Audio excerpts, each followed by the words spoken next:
Welcome home to USA Global TV and Radio, a place where dreams take flight, with authentic storytelling, diverse perspectives and meaningful conversations, where global stories unite and bridges are built beyond all borders. Discover world-class education, entertainment, hope and inspiration. Together, we're building bridges worldwide. Subscribe to our channel, USA Global TV. Download our app, USA Global TV. Be our guest or join our team. Visit usaglobaltv.com. Thanks to our founder and executive producer, Dr. Jacqueline Kerbeck. Music score by Yeffy Tang from Cloud Road Music. Voiceover artist Mike Porter. Creative direction by Paul Garcia. USA Global TV and Radio, your home for global connection. All rights reserved. This video and its contents are the exclusive property of USA Global TV and Radio. Unauthorized use, duplication or redistribution in any form is strictly prohibited. Imagine you're scrolling through social media and you come across a video like this. I had to save my son from psychosis and the system that was supposed to help him.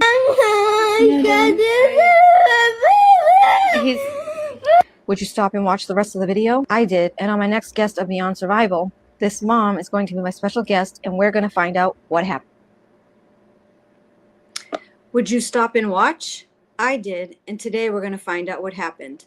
Welcome to Beyond Survival on the USA Global TV and Radio Network. My special guest today is MEHWISH Khan, who is living a normal life with her family until something strange started happening to her son in 2020. In 2020, MEHWISH's son, Issa, was 10 years old and his behavior started changing. He became full of anxiety and phobias and told his mother, "I feel confused." So during an MRI where her son was given gadolinium contrast dye, he came out of the machine in a full-blown psychosis. And this is where the story begins and their hospital journey starts. After being diagnosed with functional neurological disorder, FND, PANS, autoimmune encephalitis, and a host of other medical and psychological ailments, Issa became a frequent flyer in the medical system by January 2021. Like most people who are frequent flyers in the medical system, MEHWISH experienced gaslighting, misdiagnosis after misdiagnosis, and doctors who insisted that her 10-year-old son's illness was all in his head. At one point, MEHWISH was even falsely accused of child abuse, and Child Protective Services was called. Through a lot of unnecessary struggle, MEHWISH found the correct diagnosis and has made sure that her son receives the correct treatment for the last 6 years. And in 2025, her son Issa finally returned back to school. MEHWISH is here to talk about her experience and share the lessons she learned with other people and parents who are trying to navigate the medical system. Additionally, she is also in the process of writing a book about this situation called In the Hands of Doubt, Surviving Psychosis in the System. So today we're going to hear MEHWISH's full story and learn tips and tricks to help save a loved one, like a child, from the medical system and get them the treatment they need. So with that being said, I'd like to welcome MEHWISH to the show. Hi, TALIA. Hi, how are you? I'm doing really well. How are you? So to kick off the show, now that I've given a background of your son's medical journey and so many misdiagnoses and gaslighting, how did you ultimately come to Issa's accurate diagnosis and treatment? I think that's the best way to start. Yeah, so I think that I had a different perspective than the doctors, which I naturally would as a mom, right? So once we made it to the hospital, because Issa was no longer speaking, or he wasn't walking and he was getting confused. The doctors were running a bunch of tests and they couldn't figure out like what could be wrong with him, because according to them, all of his MRIs, EEGs, everything was inconclusive. So their conclusion was this is something called functional neurological disorder. Now, I don't want to dismiss people that have FND because whatever they're going through is real. And I have a lot of respect for the doctor that helped us actually tell Isa, no, it is not FND at one point.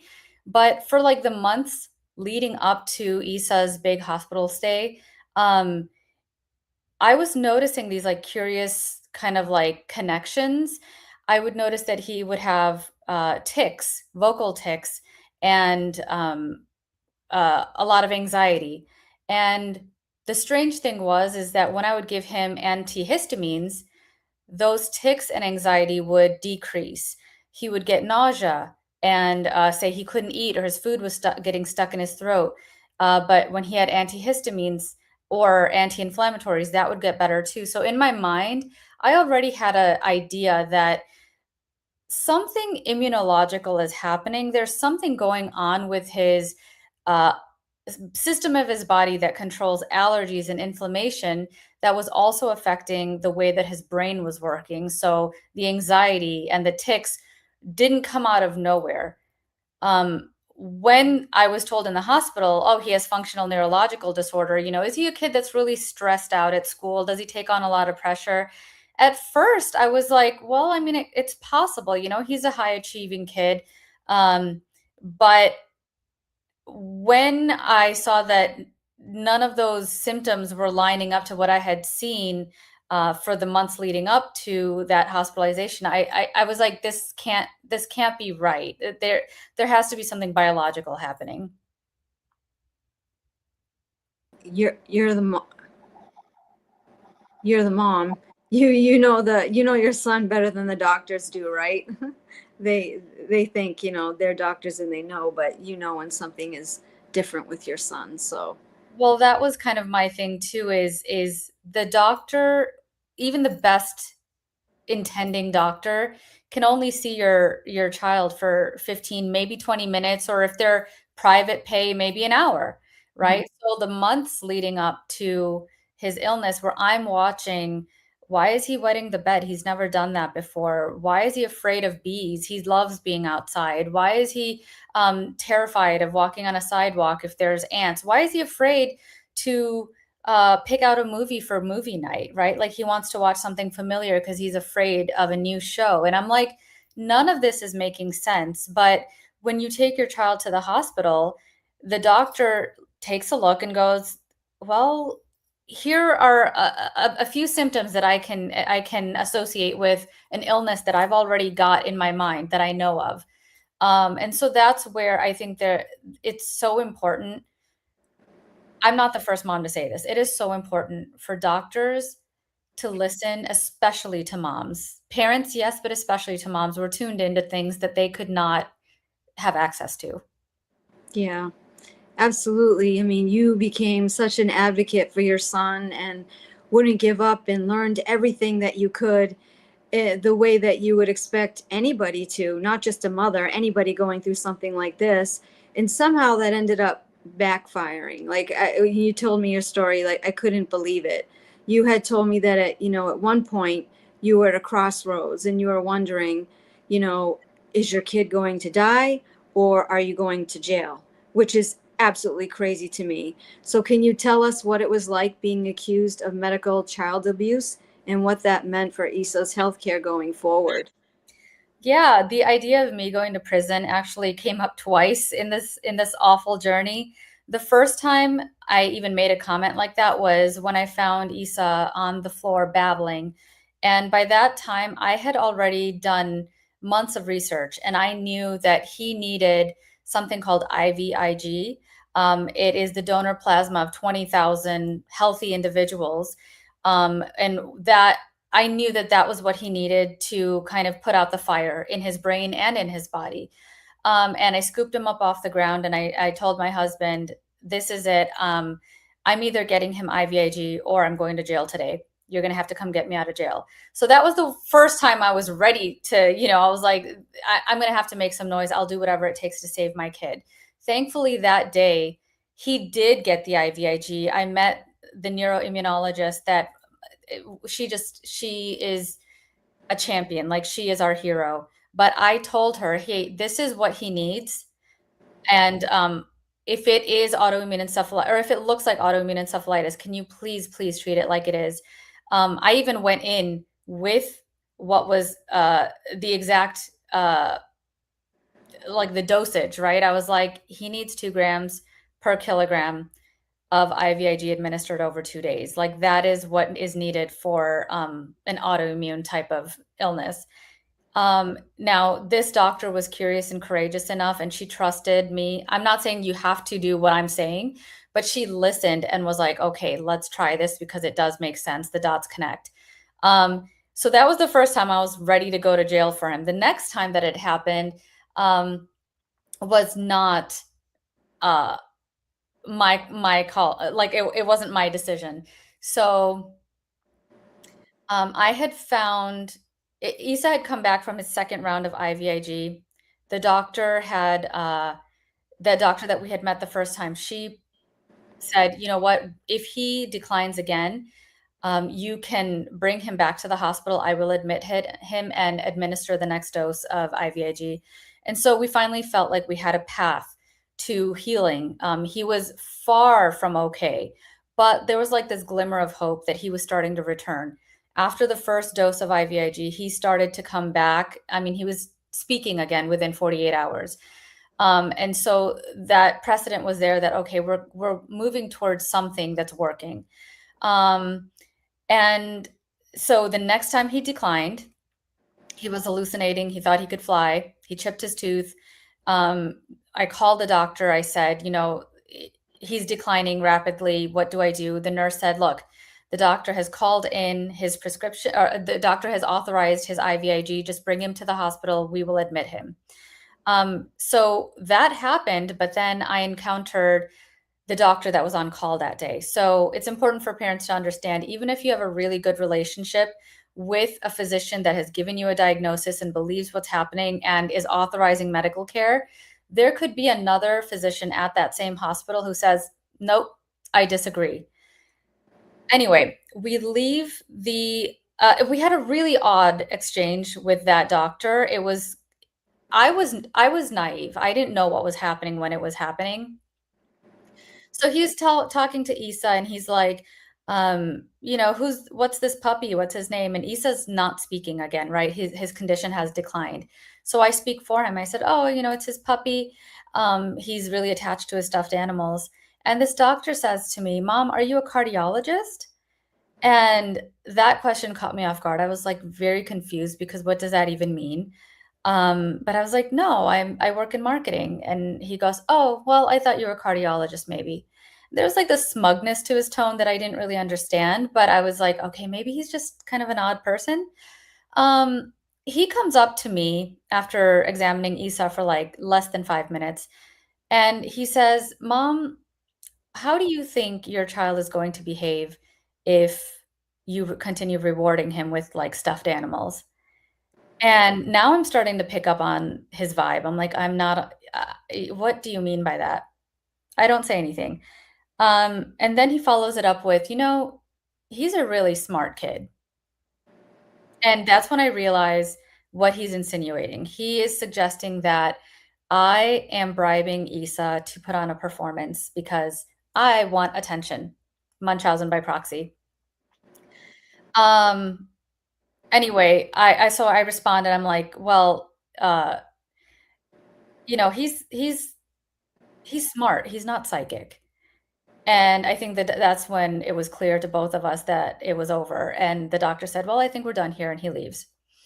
When I got home, I discovered that the lot of IVIG that there had been a lot of IVIG recalled.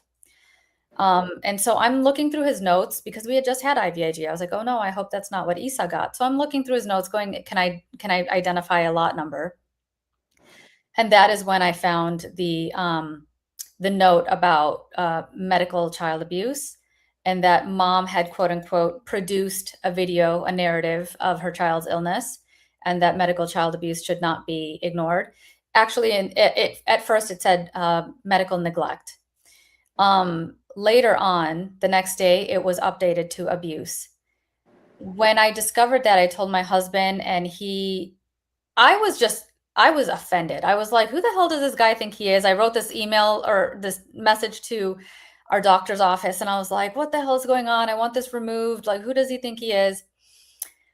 My husband got in touch with a medical child abuse attorney that same day, thankfully. And she's like, I want to get on a call. This is very serious.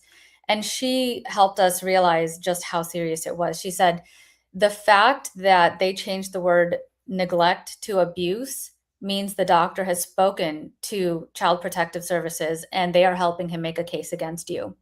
You cannot go back to that hospital if you want to keep your child safe. The one thing I wanted to ask here is, I don't know if you feel comfortable. If you don't, it's fine, is to just briefly talk about the advice they gave you to handle the situation going forward, the attorneys. Yeah, so the advice was really an eye-opener for me, because when you imagine a mom, right? You imagine like this mama bear who will fight the world. She's going to fight for her kids and she's going to do whatever it takes. And that's exactly who I always was, right? Like, my kids are my world. To my surprise, because I was new to this, the medical child abuse attorney says to me in no unclear terms, MEHWISH, you need to shut up. And, I'm still defending myself. I'm like, what do you mean? Like, I quit my job. He can no longer go to school. Like, our lives are completely revolving around this illness. Like, everything is ruined. And who would want this? And she said, every single thing that you just said to me, they will use against you to make a case for why you have choreographed this world where where your child is so sick that you've made it your entire story. That's how Munchausen by proxy works. Now it's called fictitious disorder. But so everything that I was saying in my defense would be used against me to say, see, this woman is mentally ill and she wants her entire life to be around how sick her child is. And then when I brought up the fact that, well, my husband went through a similar situation in 2012, like, this is clearly genetic. And there was this like really heavy silent pause. And she goes, and what do they all have in common? And the answer was me. So the implication was that I was behind making my husband and my son sick. That's just crazy. But didn't they also tell you to like not speak, let your husband speak for you? They just like silence you and you're trying to save your son, and it's now you're in this position where it's like, I want to save him and tell you what I learned and try to help and be his advocate, but everything I say is going to be used against me. Like, how am I supposed to do this? So yeah, that's like, as I was writing my memoir too, like, that's kind of the central theme, is like the healthcare system is defaulting to psychiatric, explanations and even accusations of medical child abuse. So now here I am in this impossible position of like mother, detective, and also defendant, because they could just as well accuse me of wrongdoing, and I wouldn't be the first parent to be imprisoned for medical child abuse. That never happened.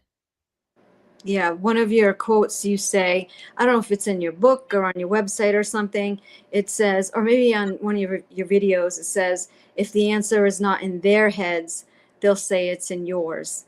And let me tell you, that just gave me goosebumps when I read that, because all of us out here that are suffering from chronic illness or complicated issues, this has happened to every single one of us. And it's extremely dangerous, not just for you, the mom, but for the patient who's not going to get the treatment they need because it's psychological when it isn't. You know what I mean?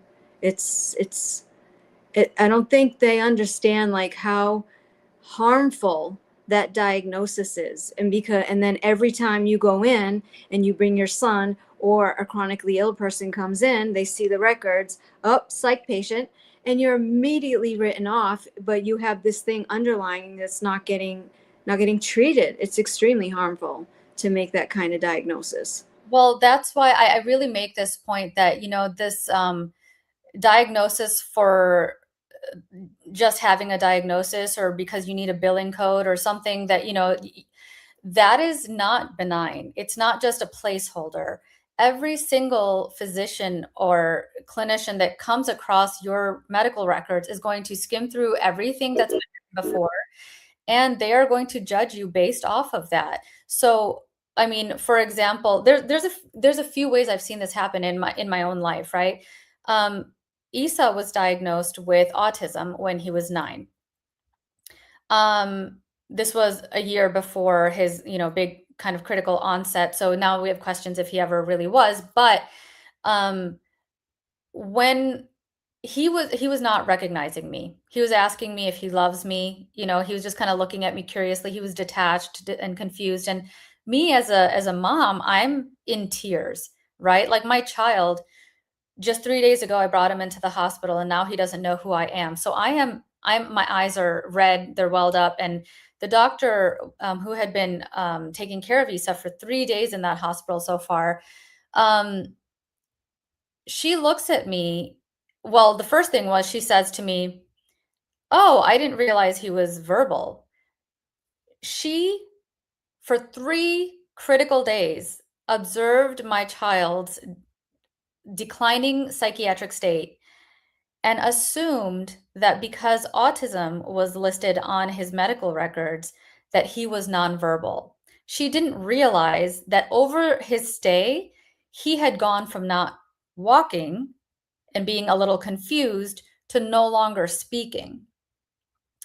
Well, before she left the room that day, she stopped at the door. She turns and looks back at me and she says, "Mom, have you considered doing anything about your anxiety?" And that just really floored me. At the moment, I didn't even know to be offended. I genuinely took it as like, oh, she's concerned about me. But in retrospect, I see how that moment, Isa and I were both marked with a scarlet letter, A for autism, A for anxiety. He was never nonverbal. He was always articulate and vibrant and brilliant. And I've never had anxiety, and no one's ever questioned if I have anxiety. But it's interesting because I've heard you can go into the hospital without a mental condition or a mental disorder, but you'll probably come out with one.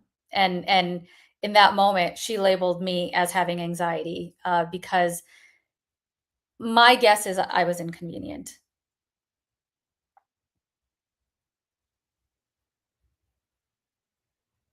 Oh, sorry, Talia, I can't. You're muted.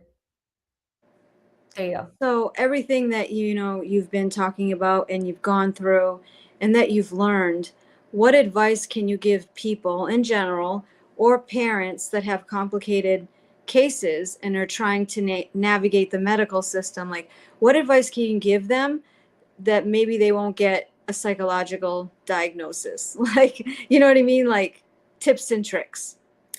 I mean, I wish I had the answer, but what I can tell you is that I've learned a lot.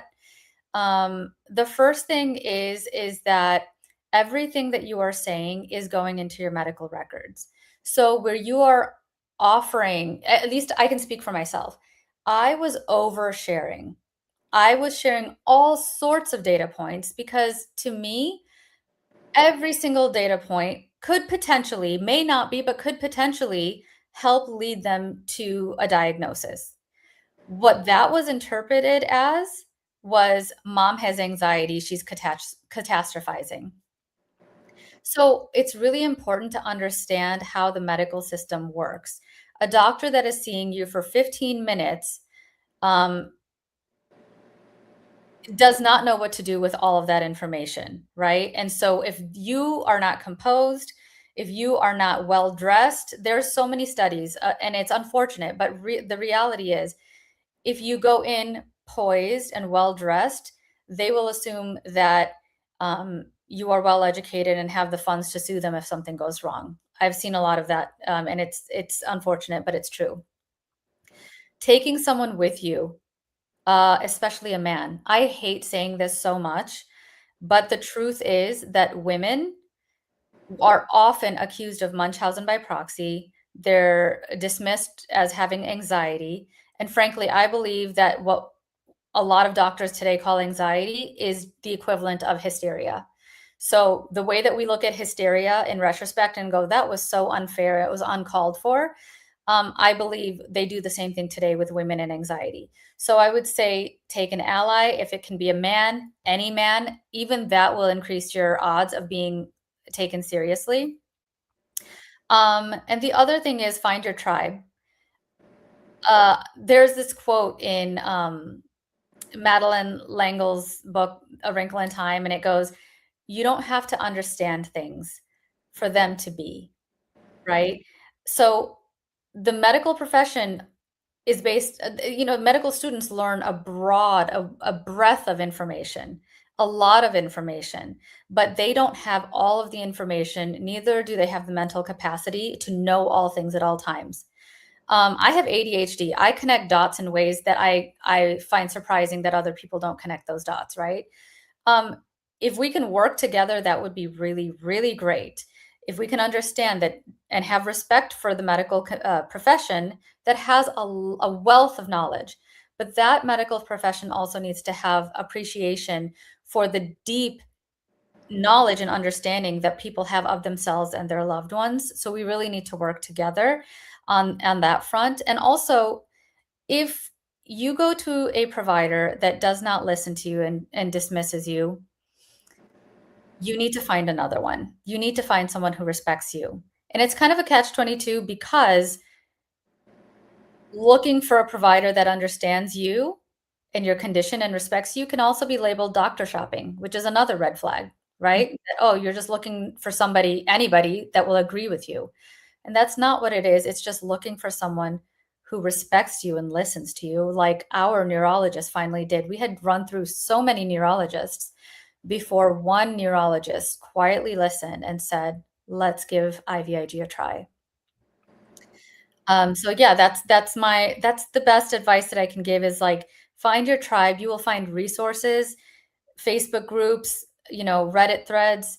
I caution you, be careful because anybody and everybody will be in those forums. So you have to use your own discernment, but you will find really valuable nuggets of information. Like, for example, getting floxed is not a topic of conversation that you're going to come across in a random community, but you will find really vital information in those threads and forums. Right, right. So what do you want viewers to know about neuroinflammation, right? Because that's Issa's actual diagnosis. And if you could afterwards just explain a little, like, what is the IVIG that he gets for that? Like, people may not understand what that is, but I know people also don't understand what neuroinflammation is. Yeah, so I mean, his official diagnosis is seronegative autoimmune encephalitis.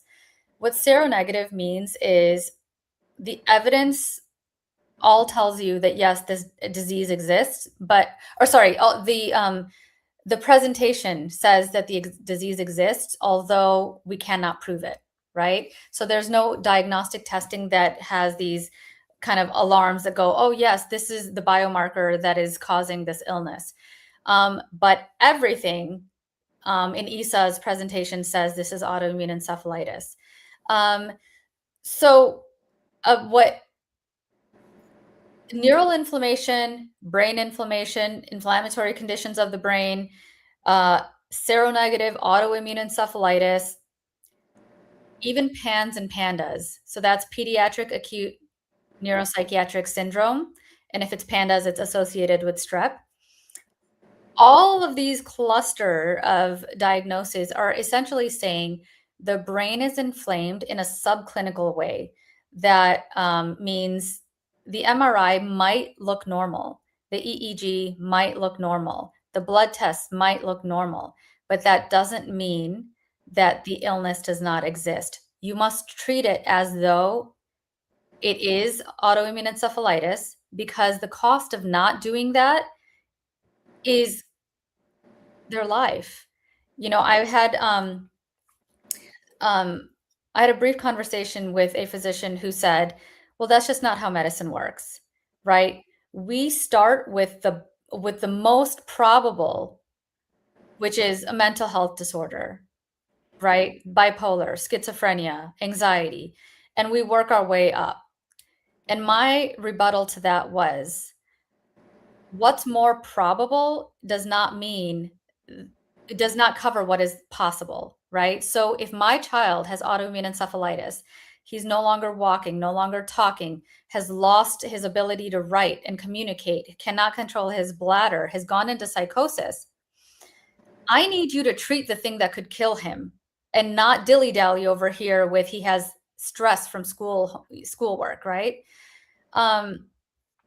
So anyway, the IVIG, it's intravenous immunoglobulin.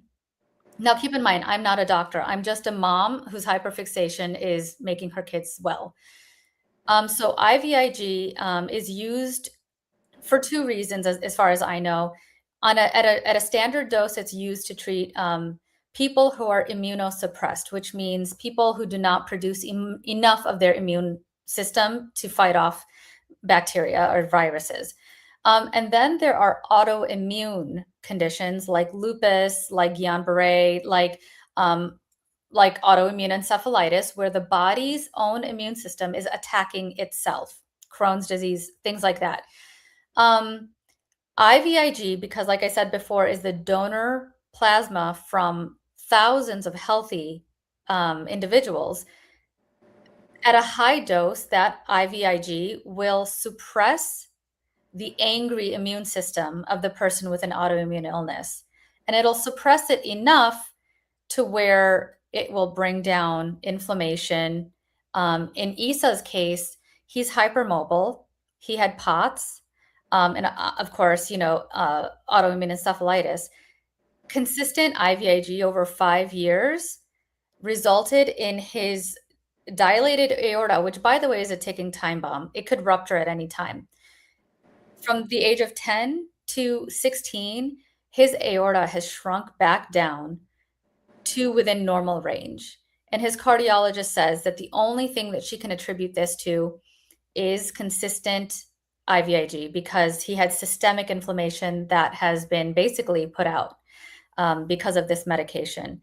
So that's how IVIG works, and that's what Issa's diagnosis is. But that specific diagnosis is kind of an umbrella term that encompasses a lot of versions of brain inflammation.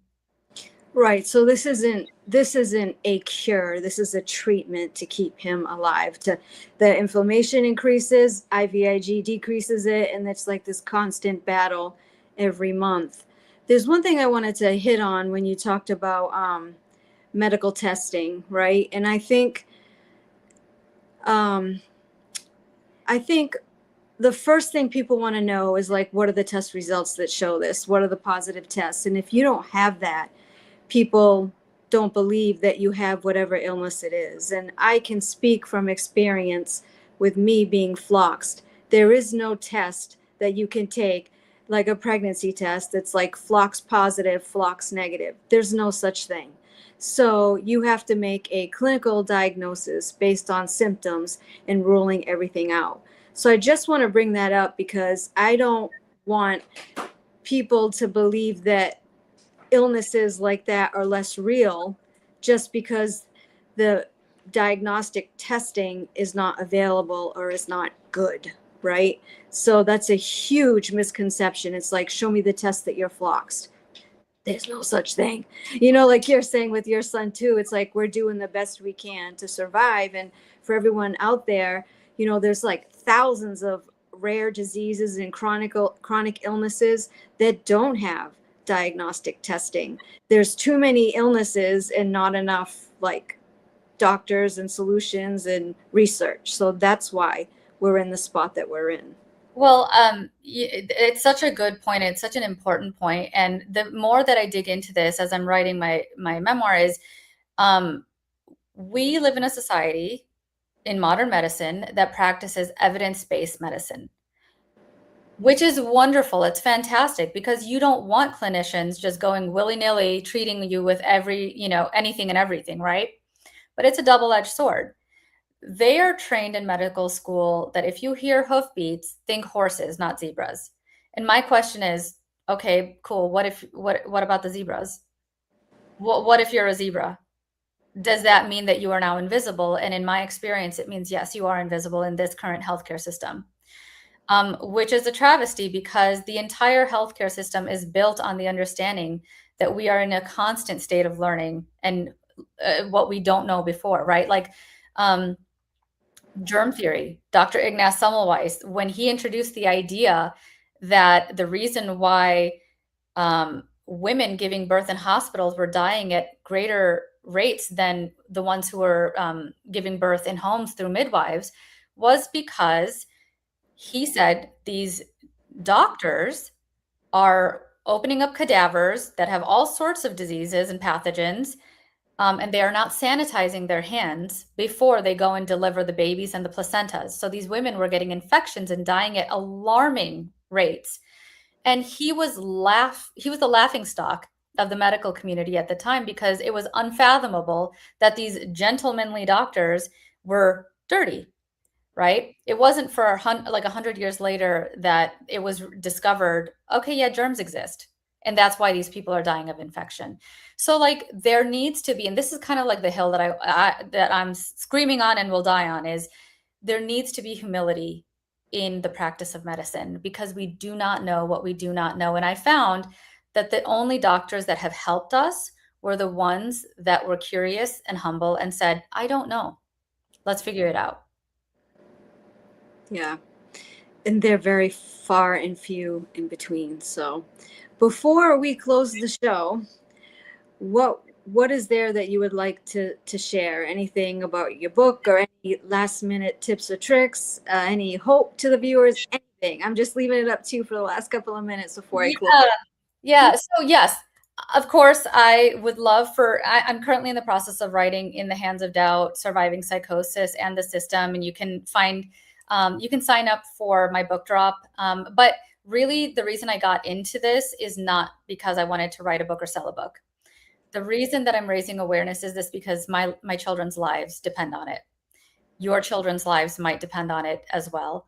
And we need to talk about invisible illnesses, the medical system being evidence-based at the cost of curiosity.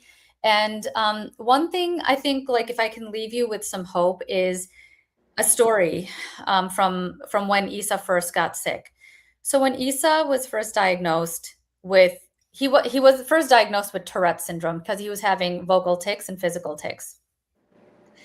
And Tourette's syndrome, as far as I knew, is basically a life sentence. There is no cure. You can manage it, but for the rest of your life, you are going to be battling involuntary sounds and movements. In a lot of ways, you're going to be a social outcast, and people are going to, you're going to be isolated to some degree. And it just broke my heart. I was devastated as a mom. My mom, she's not a well-educated woman.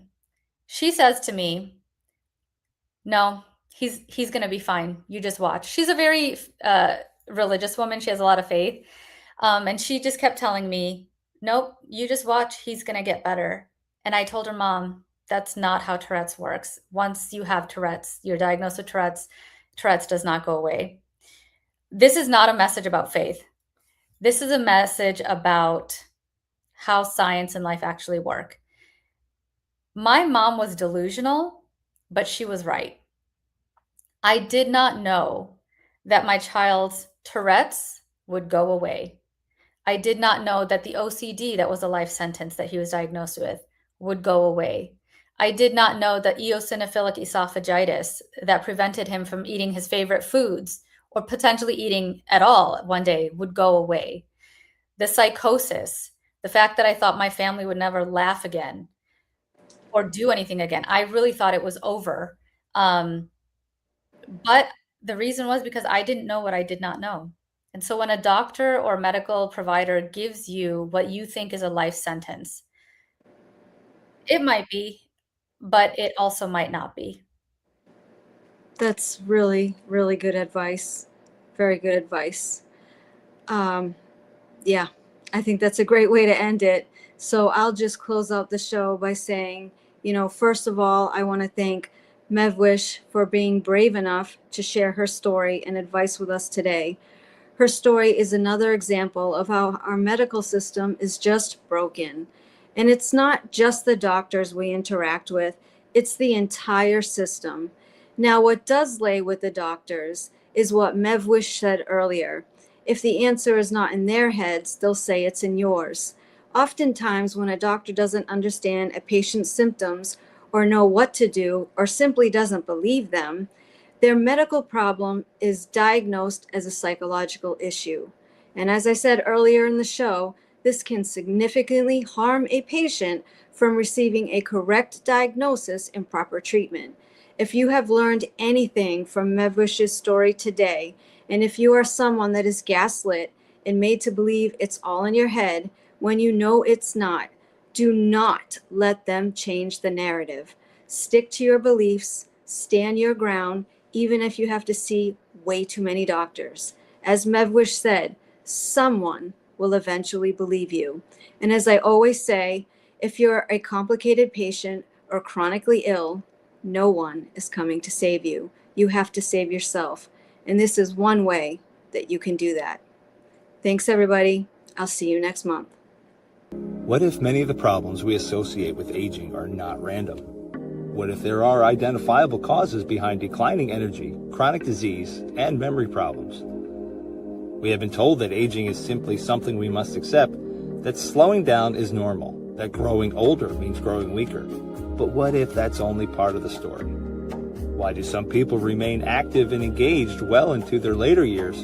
Why do others struggle with disease, fatigue, and declining health? What is happening beneath the surface? What processes drive aging? In Aging Sucks, researcher, educator, and author Red O'Loughlin explores what researchers have discovered about why we grow older. No medical degree required, no confusing jargon, just clear explanations of what researchers have discovered about the processes that influence aging. You cannot stop aging, but understanding its causes may help you make better decisions about your health, your future, and your quality of life. Because understanding comes before action. Action creates hope. Aging sucks. End the guesswork. There is hope. USA Global TV and Radio proudly presents Tracy Cram-Perkins, a dementia caregiving survivor teaching how to balance care with peace of mind. #1 resource for dementia caregivers. It's the book Dementia Home Care: How to Prepare Before, During, and After. Over 17,000 copies sold of this must-have guide. And now a testimonial from Tracy Smith.